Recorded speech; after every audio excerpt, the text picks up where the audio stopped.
Hello,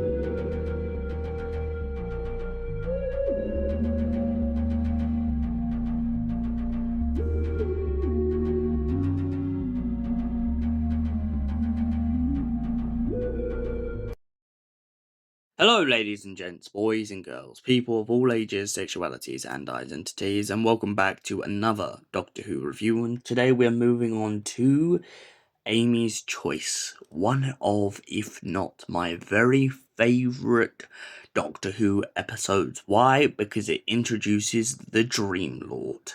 Now, who's the Dream Lord, you may be asking? We'll get into that a bit later, but let's get into the story as a whole.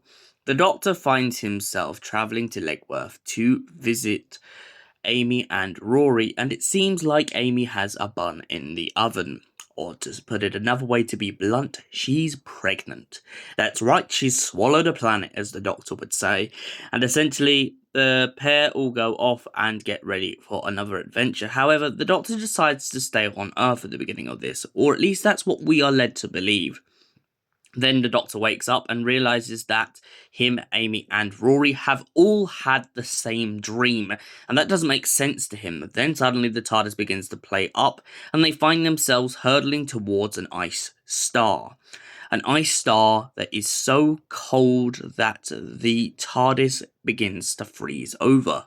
Then suddenly a mysterious figure known as the Dream Lord turns up and begins to tell them that they have two choices between the real world and a made-up reality. Now, the only thing is, none of them know exactly what is real and what is fake. The Doctor then wakes up back in legwork and finds himself in a situation in which they begin to walk around and the grannies in the town begin to act very oddly.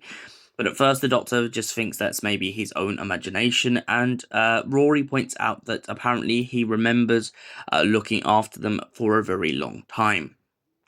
Later on, we find them being chased down by the grannies because they have giant eyes inside of their mouths. They then wake up once again back in the TARDIS and find themselves becoming poncho pals. That's right, they're all wearing ponchos because it's getting so cold. Now, the Doctor begins to contemplate between all of them whether or not the TARDIS is the real reality and the place in Legworth is just a made-up reality of something that Rory and Amy would want. The Doctor has no reason to want to go back to Legworth, so he finds himself conflicted and believing that that is definitely the fake world. When they go back to Legworth, Rory ends up getting killed, ironically, by one of the elderly women, and we find ourselves in this situation of what is real and what is fake. Can we really trust our own eyes here? The Doctor then begins to explain to Amy the fact that essentially the whole thing about a star becoming freezingly cold makes sense. The universe is endlessly full of random things. It's not impossible to believe a star could freeze over. Then we find ourselves back in Legworth after Rory's death and find ourselves in this situation where the Doctor believes that the only way to escape this fake reality is to kill themselves. So the pair of them get inside of a van and decide to drive into a ditch and kill themselves splat blank. So if that was the real world, it's too late, they're dead.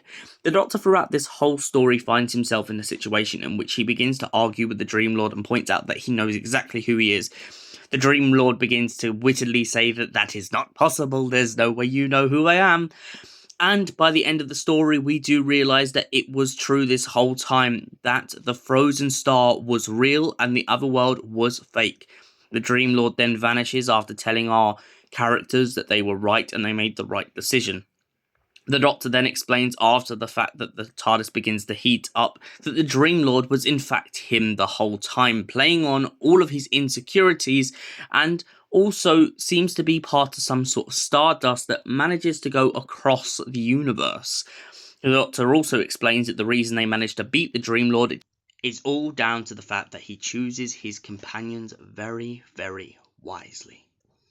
So, Amy's Choice. What do I give this story out of 10? I absolutely love the actor of the Dream Lord. I've seen him in many other programs before now, and I really love the way that he can become this kind of snarling, cniveling sort of, like, really twisted character. He has that way of making you hate his character, and I feel like that is one of the strong points of this entire episode.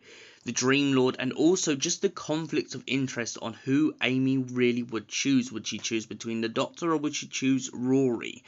Now, she jokes throughout this whole story about the fact that she definitely would choose Rory, but we know as the kind of audience here that there is more to Amy's character. She is so complex, she is so strong-willed.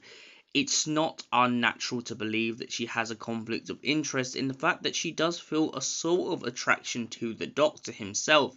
Even if it is not reciprocated, it is quite clearly there, and the one thing that tears her apart all the time. And for that reason, I give it a solid 10 out of 10. Thank you for watching, and we'll see you in the next Doctor Who review, which will be Vincent and the Doctor. Until then, goodbye, stay beautiful, you beautiful people.